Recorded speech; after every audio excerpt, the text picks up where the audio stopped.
Radhe Radhe. Hello everyone, हरे कृष्णा। ओम पितृदेवाय नमः। प्रिय भक्तजनों, इस बार 17 सितंबर से पितृपक्ष की शुरुआत हो चुकी है। इन दिनों में पूर्वजों को याद करने, उनके नाम का तर्पण करने, अनुष्ठान और तर्पण करने किया जाता है। ऐसी मान्यता है कि श्राद्ध पक्ष में पितर धरती पर आते हैं। मान्यता है कि पितृपक्ष में 16 दिन तक पितर हमारी धरती पर निवास मतलब आते हैं। पितरों का संबंध प्रकृति से भी होता है। पितृपक्ष में मनुष्य से लेकर पक्षी तक कई रूपों में पितर हमारे धरती पर आसपास में रहते हैं, घर के द्वार पर आ जाते हैं। बस हमें उन्हें पहचान नहीं पाते हैं। किन किन रूपों में पितर हमारे द्वार पर आ सकते हैं, इसके बारे में पहले जानते हैं। उसके बाद हम सुनेंगे पितृपक्ष में सुनी जाने वाली कुछ विशेष कहानियाँ होती हैं। पितृपक्ष के समय अगर हमारे घर में कोई मेहमान आता है, गरीब या असहाय व्यक्ति आए, तो उनका कभी अनादर नहीं करना चाहिए। उन्हें खाली हाथ ना भेजना चाहिए, बल्कि उन्हें भोजन की व्यवस्था अवश्य करें। भोजन अवश्य खिला के भेजें। और श्राद्ध पक्ष में गाय या कुत्ते का भी द्वार पर आना बहुत ही शुभ माना जाता है। अगर यह रास्ते पर दिख जाए तो उन्हें मारकर भगाना नहीं चाहिए, बल्कि उनको कुछ ना कुछ खाने की चीज़ें जरूर देना चाहिए। पितृपक्ष में घर पर आए हुए कौवे को भी कभी नहीं भगाना चाहिए, बल्कि कौवे को भी पितर का ही एक प्रतीक माना जाता है। और भोजन में ऐसा करने से पितर प्रसन्न होते हैं। धार्मिक मान्यताओं के अनुसार पितर पक्ष में 15 दिनों तक कौवे के द्वारा पितर अन्न ग्रहण करते हैं। उनसे न सिर्फ वे तृप्त होते, बल्कि अपने परिवारजनों को भरपूर आशीर्वाद देते हैं। फलो फूलो, आगे बढ़ो, उन्नति करो। हिंदू धर्म ग्रंथों के अनुसार मनुष्य पर 3 प्रकार के ऋण होते हैं, जिनमें पितर ऋण, देव ऋण और ऋषि ऋण होता है। और इन सब में सर्वोपरि जो है वह पितर ऋण है। पितर पक्ष में श्राद्ध पूर्वक श्राद्ध कर्म करके परिजन अपने इन तीनों ऋणों से मुक्त हो जाता है, मोक्ष को प्राप्त हो जाता है। पितृपक्ष के दिनों में हमें श्राद्ध तर्पण के अलावा पितरों की कथा का भी श्रवण करना चाहिए। अगर उसका पुण्य पितरों को समर्पित हो जाता है तो पितर हमारे तृप्त हो जाते हैं, पितरगण तृप्त और प्रसन्न होते हैं। वैसे तो पितृपक्ष 15 दिनों का वास होता है, लेकिन इस बार षष्ठी तिथि का व्यय होने के कारण, षष्ठी तिथि का क्षय होने के कारण, अर्थात एक तिथि कम होने के कारण 14 दिनों का होगा। ब्रह्म वैवर्त पुराण के अनुसार देवताओं को प्रसन्न करने से पहले मनुष्यों को अपने पितरों को प्रसन्न करना चाहिए। ज्योतिष शास्त्रों के अनुसार पितृ दोष को सबसे जटिल कुंडली दोषों में एक माना जाता है।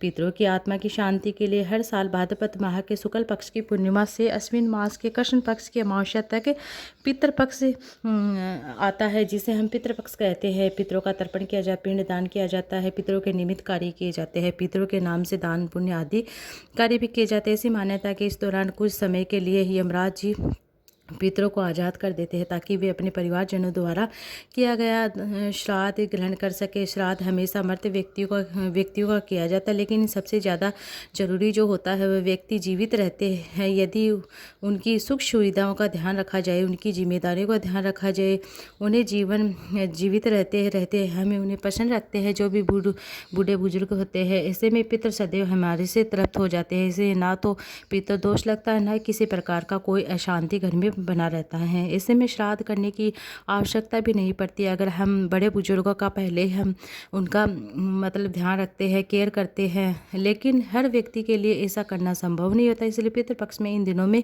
आपको जितना हो सके अपनी सामर्थ्य के अनुसार दान पुण्य, धार्मिक कार्य, फिर पितरों के निमित्त कुछ ना कुछ कार्य करना चाहिए। कथा का श्रवण करना चाहिए, भगवत गीता का पाठ और श्रीमद् भागवत गीता की कथाएं श्रवण करना चाहिए। पितरों के निमित्त शिव महापुराण की कथाएं सुननी चाहिए। त्रेता युग में माता सीता द्वारा महाराज दशरथ के पिंड दान की कथा को सभी को मालूम होगी, लेकिन श्राद्ध का प्रारंभ उल्लेख द्वापर युग में महाभारत काल से ही होता आया है। महाभारत के अनुशासन पर्व में भीष्म पितामह के महाराज युधिष्ठिर के साथ श्राद्ध के संबंध में बातचीत का वर्णन मिलता है। महाभारत काल में सबसे पहले श्राद्ध का उपदेश अत्रि मुनि ने महर्षि नीम को दिया था। इसे सुनने के बाद ऋषि मुनि ने श्राद्ध का प्रारंभ किया था। उसके बाद अन्य महर्षियों ने चारों वर्णों को वर्णों के लोग भी श्राद्ध करने लगे। वर्षों तक श्राद्ध का भोजन करते रहते हैं। पितृ देवता तृप्त हो जाते हैं। श्राद्ध का भोजन लगातार 1 साल तक मतलब पितरों को यह प्राप्त हो जाता है। फिर अगले साल फिर अश्विन मास जैसे प्रारंभ होता है, पितृ हमारी धरती पर निवास करने फिर आ जाते हैं। ऐसे में पितरों का कर्म चलता है। पितरों को मतलब अर्जुन रोग हो जाता है, इससे उन्हें अब कष्ट होने लगता है। अपनी इस समस्या को देखकर वे ब्रह्मा जी के पास गए। उसने इस रोग की मुक्ति दिलाने के लिए प्रार्थना की, तो पितरों की प्रार्थना से द्रवित होकर ब्रह्मा जी ने कहा कि आपका कल्याण तो अग्निदेव करेंगे। तब अग्निदेव ने पितरों से कहा कि अब से श्राद्ध में मैं आपके साथ भोजन करूंगा। मेरे साथ रहने से आपका मतलब जो भी अजीर्ण दूर हो जाएगा, मतलब पीड़ा जो भी बीमारी है वह दूर होगी भी। यह सुनकर पितर बड़े ही प्रसन्न होते हैं। बस तभी से श्राद्ध में सबसे पहले अग्नि का भाग दिया जाता है। पितरों को अर्जुन रोग से मुक्ति दिलाने के लिए कहा जाता है कि अग्नि में हवन करने के बाद पितरों के निमित्त किए जाने वाले जो भी पिंडदान होते हैं, ब्रह्म राक्षस की दूषित नहीं करते। सबसे पहले पिता, उनके बाद दादा, फिर उनके बाद परदादा के निमित्त पिंडदान किया जाता है। यदि श्राद्ध की विधि है, श्राद्ध में मतलब हर गृहस्थ को अपने पितरों के नाम से कुछ ना कुछ दान अवश्य करना चाहिए। लेकिन भगवान के कुछ भक्त ऐसे भी होते हैं जो दान देने में बहुत ही कंजूस होते, लेकिन अब भगवान तो भगवान है, वे अपने भक्तों से दान लेने के लिए कुछ भी कर सकते हैं और किसी भी लीला रच सकते हैं, किसी भी तरह की लीलाएं रच सकते हैं। अब आज की जो श्राद्ध पक्ष की प्रमुख कथा है उसे सुनाने से पहले आप सभी को श्राद्ध की दक्षिणा की एक हास्य कथा भी सुनाती हूँ। एक बार की बात है कि पंडिताएं थी और उन्हें जो कुछ मिलता वह उसी में अपना परिवार चलाते थे। एक बार पंडित को बहुत ही दिनों तक काम नहीं मिला, तो वे एक जाट से बोले, जाट देवता, आप तुम्हारे पिता मुझे मेरे सपने में दिखाई देते हैं। उत्सुक होकर जाट ने कहा, क्या कह रहे थे? तब पंडित बोले कि क्या तुम्हारा हालचाल पूछ रहे थे। कह रहे थे कि बच्चों ने मुझे भुला दिया है, कि जिस कारण मैं दुखी रहता हूँ। अब जाट को याद आया कि वह बोला, पंडित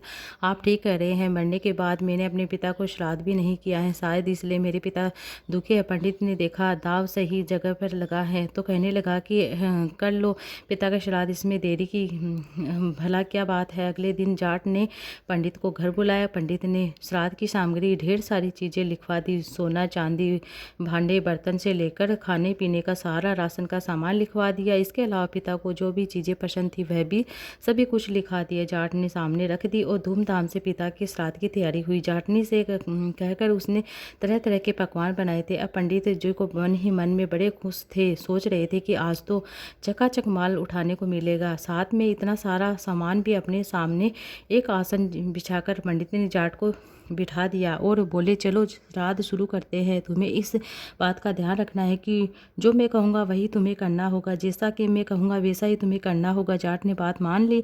दोनों आमने सामने जमकर बैठ गए। श्राद्ध शुरू हुआ। पानी तरह इशारा करते हुए पंडित जाट से बोले, आचमन मणि में जल लेकर अपने आचमन करो। उसी तरह लोटे की तरह इशारा करते हुए अब जाट पंडित से बोला कि आचमनी में जल लेकर अपने आचमन कर डालो। पंडित बोले, भाई मैं तुम्हारे लिए कर रहा हूँ, आज मन में तुम्हारे हैं, मुझे नहीं। जाट ने तो पंडित की बात सुनी है। पंडित जी को कहे वही उसने किया है, जो कहे वही उसने किया है। जो जाट ने भी फिर से वही दोहराया। अब पंडित परेशान हो गया। झटपट बोले कि अरे मूर्ख, मैं तेरे लिए कह रहा हूँ, श्राद्ध तेरे पिता का हो रहा है, मेरे पिता का नहीं। अपनी कड़क आवाज़ के साथ जाट ने भी पंडित को झपट दिया। अब तो पंडित जी से रहा नहीं गया। गुस्सा दिखाते हुए बोले कि तू नहीं मानेगा। तो जाट ने भी अपना गुस्सा तान लिया। पंडित जी को दिखाते हुए बोला कि नहीं लेगा। पंडित ने आओ देखो न ताव देखा, वो तगड़ा हाथ जाट की कनपटी पर जड़ दिया। फिर बोले, पहले तेरी खोपड़ी सही कर लूँ, बाद में श्राद्ध होता रहेगा। जाट ने यह थप्पड़ इतनी ज़ोर से लगा कि वह 1 मिनट के बाद ही उसे होश आया। होश में आने के बाद उसे भी अपनी बाहें चढ़ा दी और बदले में पूरी ताकत के साथ पंडित के गले पर तड़का हाथ में दिया और पंडित को भी दिया। तारे नजर आने लगे। पंडित को 2 मिनट बाद होश आया था। अब क्या होता कि पंडित और जाट दोनों गुस्से में भर गए। लाल गुस्से में ताते लाल हो गए, गुस्से में श्राद्ध होने लगा। पंडित जी जितने भी लाते जाट को मारते, उतनी ही लाते खानी पड़ती थी जाट ने। जिस शरीर पर जिस जगह पंडित का गुस्सा पड़ता, उसी जगह पर जाट भी पंडित को गुस्सा जमा देता। मन ही मन पंडित सोचने लगा कि किस मूर्ख से मुझे पाला पड़ा है। उन्होंने बहुत बार जाट को समझाया, लेकिन जाट की समझ में नहीं आया। नतीजा ये था कि बात बात पर बढ़ती चली जा रही थी। दोनों फिर से गुस्सा हो जाते हैं, लड़ने लगते हैं। पंडित कभी भी नीचे होते हुए, कभी जाट के नीचे होने की बारी आती है, कभी आपस में बहुत ज़्यादा ऐसे झगड़ा बढ़ जाता है, गुस्से और उठान पटन होने लगती है। आखिरकार मैदान छोड़कर पंडित जी को जाना पड़ा, भागना पड़ा। प्रसन्न होकर जाट भी अपनी जाटनी के पास लौटा। जगह जगह से कपड़े फट जाने के बाद जाटनी ने वजह जानी तो जाट ने बताया कि पंडित जी के साथ श्राद्ध कर्म करते हुए ये सब हुआ है। जाटनी ने पूछा, श्राद्ध तो अच्छी तरह से किया जाता है ना? जाट ने उत्तर दिया, हाँ बिल्कुल, बहुत अच्छा हुआ है। अच्छा नहीं होता तो भला मेरी ये हालत होती। पंडित जी ने कोई कसर नहीं रखी है, मैंने भी पूरे जोर जोर से काम किया है। जाटनी बोली कि चलो अच्छा हुआ, लेकिन पंडित जी को बहुत दक्षिणा वगैरह दी कि नहीं? जाट बोला, दक्षिणा तो कुछ नहीं दी, हम लोग श्राद्ध में ही इतने मगन हो गए थे कि पंडित का दक्षिणा और भोजन का ख्याल ही नहीं रहा। बेचारे पंडित जी बिना दक्षिणा के ही लौट गए। अब तुम ही थोड़ा कष्ट करो, एक बड़े थाल में भोजन और साथ में दक्षिणा पंडित जी के घर पहुंचा दो। आओ वरना श्राद्ध का कोई फल नहीं मिलेगा। ये सुनकर जाटनी बड़ी खुशी हुई। नहा धोकर उसने धोले कपड़े पहनकर एक बड़े थाल में भोजन रखकर पंडित जी के घर गई और चल दी। उधर पंडिताइन प्रतीक्षा में बैठी थी कि पंडित जी श्राद्ध करके आएंगे। लौटते ही अपने साथ बहुत सारी चीज़ें, बढ़िया बढ़िया पकवान लेकर आएंगे। किंतु लूटी पुटी हालत में जब पंडित घर आए तो उसे बड़ा दुख हुआ। सारी कहानी एक क्रोध में भर गई। पंडित जी को क्रोध उतरा ही नहीं था। दोनों पति पत्नी क्रोध में उबल रहे थे। अचानक जाटनी को अपने घर आया देखकर दोनों गुस्सा में उठ गए। गुस्से से उनकी मुठियाँ तन गई। घर के अंदर कदम रखते ही उन दोनों ने आव देखा न ताव देखा, जाटनी पर टूट पड़े। सारा गुस्सा उस जाटनी पर उतार दिया। जाटनी बेचारी चुपचाप उनकी मार सहती रही। सोच रही थी कि शायद इसी तरह दक्षिणा दी जाती होगी। बहुत देर तक पीट जाने के बाद वह पंडित जी के घर से निकलकर भाग गई। परंतु पहुंचते पहुंचते जब जाट ने पूछा तो बोली, जाट ने पूछा तो बोली कि श्राद्ध करना तो आसान है, परंतु दक्षिणा देने का काम तो बड़ा ही मुश्किल है। अगर तुम दक्षिणा देने जाते तो तब पता चलता है कि कैसे दक्षिणा दी जाती है। यह तो श्राद्ध की दक्षिणा थी। कथा अब तो आप भी जान गए होंगे कि श्राद्ध की दक्षिणा देना कितना जरूरी है। नहीं तो भगवान दक्षिणा देने के लिए कुछ भी कर सकते हैं। अब सुनिए श्राद्ध पक्ष में हर दिन सुनी जाने वाली, नित्य नियम सुनी जाने वाली 16 दिनों तक की कथा। प्राचीन कथा के अनुसार जोगे और भोगे दो भाई थे। जोगे धनी था, भोगे निर्धन था। दोनों भाइयों में बड़ा ही प्रेम था, लेकिन जोगी की पत्नी को धन का घमंड था और उधर भोगी की पत्नी बिल्कुल सरल और निर्मल हृदय की थी।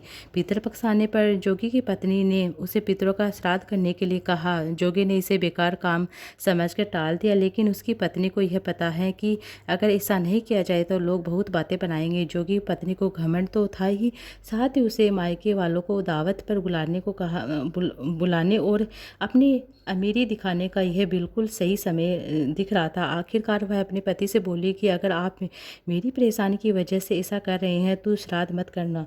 मैं असहायता के लिए भोगे की पत्नी को बुला लूँगी, दोनों मिलकर सारा काम कर लेंगे। फिर तो उसने जोगी को अपने मायके के न्योता देने के लिए भेज दिया। दूसरे दिन उसने बुलाने पर सुबह सवेरे ही भोगी की पत्नी आकर काम में लग गई। उसने भोजन तैयार किया, तरह तरह के पकवान बनाए। फिर सभी काम समाप्त करके अपने घर चली गई और उसे भी अपने घर पर पितरों का तर्पण करना था। इस अवसर पर जोगी की पत्नी ने उसे जाने से नहीं रोका, ना ही वह रुकी। दोपहर के समय पितृ भूमि पर उतरे और क्योंकि श्राद्ध पक्ष के दिनों में दोपहर के समय ही पितरों को नियमित श्राद्ध दिया जाता, 11:30 बजे के आसपास श्राद्ध तर्पण किया जाता है, शुभ कार्य किया जाता। तो दोपहर के समय ही पितृ भूमि पर उतरे। जोगी भोगी पितृ पहले जोगे के यहाँ पहुँचाए, फिर उसने ससुराल वालों को उनसे पहले ही भोजन करने पर जुट गए। आखिरकार फिर वे भोगे के घर गए। वहाँ पितरों के नाम पर अग्यारी दे दी गई थी। पितरों ने अग्यारी की राख चाटी और भूखे भी नदी के तट पर पहुँच गए। थोड़ी देरी में ही नदी के किनारे सभी पितर एकत्रित हुए अपने अपने यहाँ परिवारजनों के श्राद्ध की तारीखें सभी पितर एकत्रित हुए अपने अपने यहाँ के परिवारजनों के श्राद्ध की तारीखें करने लगे। जोगे भोगे के पितरों ने अपनी बात बीती कही। फिर सोचने लगे कि अगर भोगे समर्थवादी के घर में तो वक्त की 2 रोटी ही खाने को नहीं थी। वह सब सोच उन्हें भोग पर दया आ गई। फिर वे खुशी से चिल्लाने लगे कि भोगे के घर धन हो गया है, भोगे भी धनवान हो गया। शाम हो चलिए। अब सब भोगे के बच्चे भी भूखे थे। उन्होंने अपनी माँ से कहा, माँ भूख लग रही है। तब बच्चों को टालने के लिए भोगे की पत्नी ने कहा, जाओ आंगन में हिंदी ओदी रखी हुई है, जाओ उसे खोलकर और कुछ न कुछ मिल जाएगा, बांटकर खा लेना। बच्चे आंगन में गए, देखा कि वहाँ तो हिंदी मोहरों से भरी हुई हैं। वे दौड़कर माँ के पास पहुँचे और सारी बात माँ को बताई। विश्वास नहीं हुआ कि आंगन में अब भोगे की पत्नी ने यह सब देखा तो वह हैरान रह गई। इस तरह पितरों की कृपा से वह गरीब भोगी धनवान हो गई, धन पाकर कभी घमंडी नहीं हुई। फिर अगले साल पितृपक्ष आया तो उन्होंने भोगे की पत्नी ने श्राद्ध के दिन 56 प्रकार के भोग बनाए, ब्राह्मणों को अपने घर बुलाकर श्राद्ध की भोजन कराया, दक्षिणा की दी, सोने की मोहरें दी, चांदी की मोहरें दी, चांदी के बर्तन दे, जेठानियों को भोजन कराया, जिन्होंने पितर बहुत प्रसन्न हुए, तृप्त हुए। ये थी पितृपक्ष में सुनी जाने वाली कथा। अब हम कुछ उपाय जानेंगे जो परम पूज्य पंडित प्रदीप मिश्रा जी के द्वारा बताए गए पितृपक्ष में किए जाने वाले कुछ विशेष उपाय हैं। कुछ उपायों के बारे में हम जानेंगे, एक एक करके हम नित्य प्रतिदिन हम कुछ न कुछ उपायों के बारे में जानेंगे जो हम पितृपक्ष में अपने परिवार सुख समृद्धि के लिए, परिवारजनों में शादी ब्याह, मंगल विवाह, रोग मुक्ति के लिए कुछ उपाय बताते हैं गुरुजी। जो श्राद्ध पक्ष में किए जाने वाले कुछ विशेष उपाय, उन उपायों को भी मैं आज इस वीडियो में ऐड कर रही हूँ, तो आप उसे भी ज़रूर से करके देखिएगा। पहले उपाय की ओर, श्राद्ध पक्ष में आपको यह उपाय ज़रूर करना है। गुरुजी ने कहा है कि आपको अगर 23 साल हो गए हैं, संतान की प्राप्ति नहीं हो रही है, 20 साल हो गए शादी को, आपको संतान की प्राप्ति, यहाँ तक आपको 30-35 साल भी हो गए हैं, 15 साल भी हो गए हैं, मतलब बहुत लंबा समय निकल गया है, पर आपके घर में संतान सुख की प्राप्ति नहीं हो रही, तो आपको एक छोटा सा सरल सा प्रयास करना है, उपाय करना है। अपने पूर्वजों की तिथि में जब आप ब्राह्मण को भोजन कराने के लिए आप अपने घर ब्राह्मणों को बुलाएं तो उसमें आपको क्या करना है, खीर बनाना है। खीर का पात्र अवश्य शामिल करना है। खीर का जो पात्र होता है वह खीर परोसा जाता है, वही नारी होना चाहिए जो खीर परोसती है। ब्राह्मण को हम भोजन कराते हैं, जोड़े से भोजन कराते हैं, कैसे भोजन कराते हैं, तब जो खीर परोसी जाती है वह नारी पक्ष को परोसनी चाहिए। घर की नारी को हमेशा खीर के पात्र घर में आए हुए ब्राह्मणों को परोसना चाहिए। तो आपको बस इतना ही करना है, ध्यान रखना है। ब्राह्मण भोजन के लिए आप जिस भी तिथि में अपने घर पर ब्राह्मणों को भोजन के लिए बुलाएं, घर की नारी को खीर एक पात्र में डालकर ब्राह्मणों को परोसना है। ब्राह्मण को खीर भी नारी ही देना चाहिए। इस प्रकार से ब्राह्मण का आशीर्वाद प्राप्त होता है, उसे पूर्वजों का आशीर्वाद प्राप्त होता है, आपको संतान सुख होकर ही रहता है। यह विशेष उपाय है। आप इस श्राद्ध पक्ष में कभी भी किसी भी तिथि, आपकी जो भी तिथि आती है उस दिन आप कर सकते हैं। बढ़ते हैं श्राद्ध पक्ष के दूसरे विशेष उपाय की ओर। गुरुजी ने बताया है कि पितृलोक में जो पितृ निवास करते हैं उनकी 3 बेटियां हैं, मीना, धन्ना और कला। जब बेटा किसी एग्ज़ाम में बैठता है, किसी कंपटीशन एग्ज़ाम में बैठने जा रहा है, तैयारी कर रहा है, नौकरी या एग्ज़ाम दे रहा है और आपका उसका सिलेक्शन नहीं हो रहा है, बार बार एग्ज़ाम दे रहा है, तैयारी कर रहा है खूब, आपको सबसे पहले तो उसे कहना है कि पूरी पढ़ाई करो, पूरी मेहनत के साथ पढ़ाई करो और शिव पर विश्वास करो। साथ साथ ये बात आपको याद रखना है कि दुनिया में ऐसा कोई काम नहीं है जो तुम नहीं कर सकते हो। श्राद्ध पक्ष में आपको एक सरल सा आसान सा उपाय भी कर लेना है। श्राद्ध पक्ष में 3 सफ़ेद पुष्प, 3 चावल के दाने, 1 कटोरी में आपको अपने पूर्वजों के निमित्त अपने घर के दरवाजे के नज़दीक अंदर की ओर रख देना है।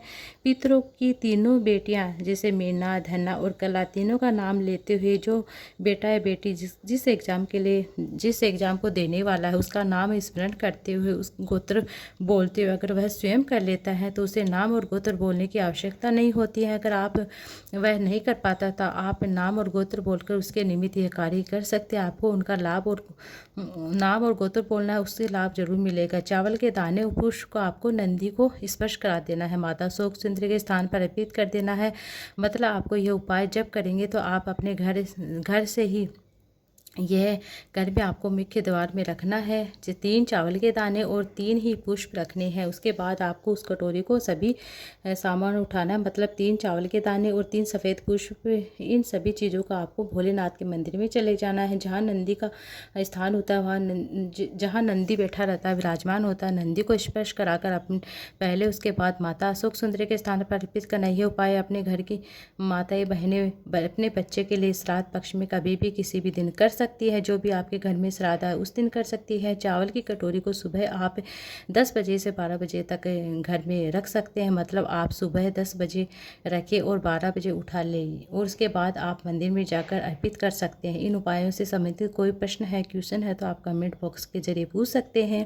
आपको इस उपाय से संबंधित उत्तर अवश्य मिलेगा। तीसरे बढ़ते हैं विशेष उपाय की ओर। पिछली कथाओं में बताया गया था, गुरु जी के द्वारा भगवान शंकर और भगवान नारायण के मिलने में एक अवतार हुआ था जिसका नाम है वृषभ कपि। आपको एक कटोरी या पराठा या पूरी जो आपके घर में बना हो, उसमें थोड़ा सा गुड़ या शक्कर डालकर, या खीर, जो भी आपके यहाँ मीठा का प्रसाद बना, उसे रखना है। और आपको क्या करना है, विष कपि इनका नाम लेते हुए अपने घर के दरवाजे पर बाहर खड़े होकर गाय को खिला देना। गुरुजी ने कहा कि उसके घर में कभी भी धन संपदा की कमी नहीं आती है। जो इस प्रकार गौ माता को पूरी, पराठा, हलवा जो भी आपके घर में बना है इस तरह से खिला देता है, उस पर मीठा डाल के, और वर्ष कपि का मुनि का नाम लेकर खिला देता है, उसके घर में कभी धन संपदा की कमी नहीं आती है। श्राद्ध पक्ष में यह सबसे विशेष उपाय है धन संपदा को लिए। और अब दूज चतुर्थी, अष्टमी, दशमी, एकादशी, प्रदोष, शिवरात्रि ऐसी तिथियां हैं जिन तिथियों में अगर आप भूलवश भी गौ माता को एक चुल्लू पानी पिला देते हैं तो हमारे पूर्वजों को तर्पण, हमारे पितरों को तर्पण और लांजलि की आवश्यकता नहीं होती है, वे तर जाते हैं। इसलिए आप श्राद्ध पक्ष में आपको अपने घर में अगर कोई अनजान व्यक्ति भी आ जाता है तो उसे पानी अवश्य पिलाना है।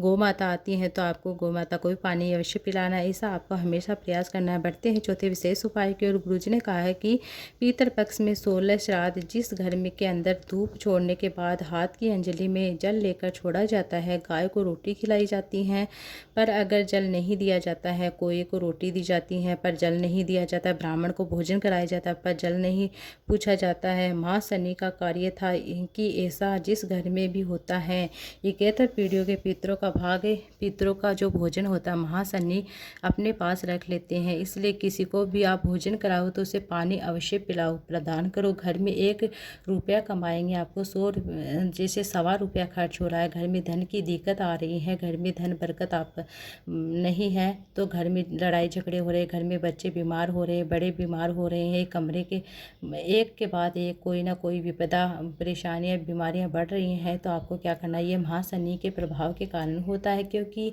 श्राद्ध पक्ष में आपने गाय को या फिर भी किसी ब्राह्मण को भोजन कराया लेकिन जल नहीं पिलाया है, आपको जल अवश्य देना है। इस बात का आपको विशेष तौर पर ध्यान रखना है। बढ़ते 5वें और अंतिम उपाय की ओर। श्राद्ध पक्ष में आपको अपने घर में जो तुलसी का पौधा होता है उसमें एक सरल उपाय आपको करना है। तुलसी के क्यारे के पास आपको एक छोटी सी कटोरी रखना, उसके साथ ही आपको गंगा जल लेना है, और गंगा जल को अपने हाथ की अंजलि में लेते हुए, मतलब अपनी हथेली में लेते हुए, उस गंगा जल को आपको उस कटोरी में जो भी तुलसी के क्यारे के अंदर रखी हुई होती है उसमें काशी विश्वनाथ का नाम लेते हुए, पूर्वजों का स्मरण करते हुए, इस कटोरी में आप 5 बार या 7 बार या 5 बार या किसी भी छोड़ देते हैं, तो फिर आप 7 बार भी छोड़ देते हैं तो एक बार लेंगे, एक बार काशी विश्वनाथ का नाम लेकर छोड़ देंगे, पूर्वजों का स्मरण करते हुए छोड़ देते हैं। दूसरी बार अपने हाथ में गंगा जल लेंगे, फिर कटोरी में छोड़ देते हैं। गुरुजी ने कहा कि इस प्रकार से आपको 5 या 7 बार करना है। पूर्वजों को पिंडदान प्राप्त हो जाता है, तर्पण की भी आवश्यकता नहीं होती है,